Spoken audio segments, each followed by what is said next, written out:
আনৰ বাবে কেতিয়াবা নিজক হেৰুৱাই পেলাওঁ আমি। ভাল পোৱা ভাল লগাৰ পৃথিৱীখনত নিজক পাহৰি পেলাওঁ।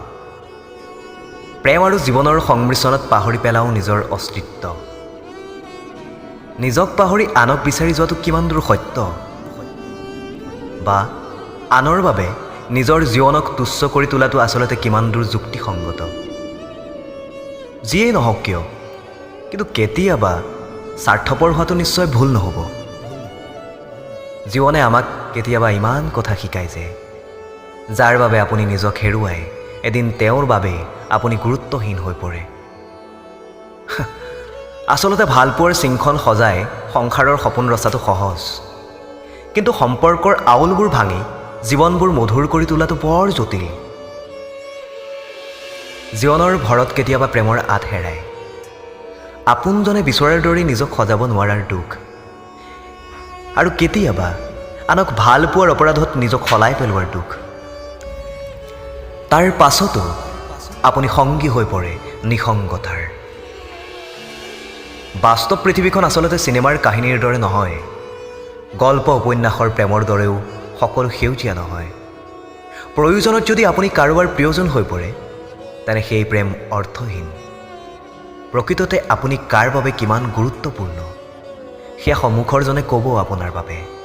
কোন কিমান গুৰুত্বপূৰ্ণ সেয়া আপুনি নিজেই নিৰ্ধাৰণ কৰিব লাগিব। আমি এতিয়া এনেকুৱা এখন পৃথিৱীৰ বাসিন্দা য'ত আমাৰ আপোন বহুত, কিন্তু সময় কম আৰু প্ৰয়োজন বেছি। হয়তো সেইবাবে নিজক সলনি কৰাটো সমানেই প্ৰয়োজন।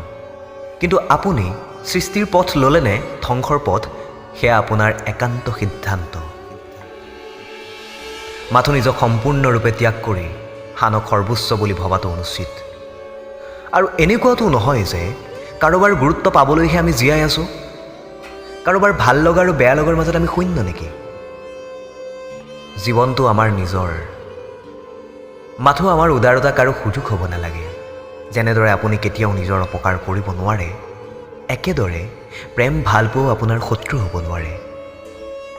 যদিহে আপুনি দুৰ্বল নহয় আৰু আপোনাৰ সন্মুখত এজন উপযুক্ত সংগী থাকে, কাৰোৰে বাবে নিজক শেষ নকৰিব। নাভাবিব যে কাৰোবাৰ অনুপস্থিতিত আপুনি শূন্য। যি আপোনাৰ সুখ নহয়, তেওঁক কেতিয়াও আপোনাৰ দুখৰ কাৰণ হ'বলৈও নিদিব। আৰু আনক দোষ দি আপুনি জানো সুখী হ'ব পাৰিব? ভুল হৃদয় কৰে, মাথো সন্মুখৰজনক চিনি পাবলৈ আমাক অলপ সময়ৰ প্ৰয়োজন হয়। আৰু যাৰ বাবে আপোনাৰ সৃষ্টি হয়, তেওঁ হাজাৰ প্ৰত্যাহ্বানৰ পাছতো আপোনাৰ সাহস আৰু প্ৰেৰণা হৈ কেৱল আপোনাৰ বাবেই হৈ ৰ'ব। তেওঁৰ বাবে আপুনি সলনি হোৱাৰ প্ৰয়োজন নাই। তেওঁক আপুনি হৃদয়ৰ উচ্চ আসন এখন উপহাৰ দিয়াৰো প্ৰয়োজন নাই। আপোনাক আপোনাৰ দৰে গ্ৰহণ কৰি আপোনাৰ জীৱন সজোৱাৰ অংগীকাৰ যি কৰিব, হয়তো তেওঁৱেই আপোনাৰ বাবে বিশেষ।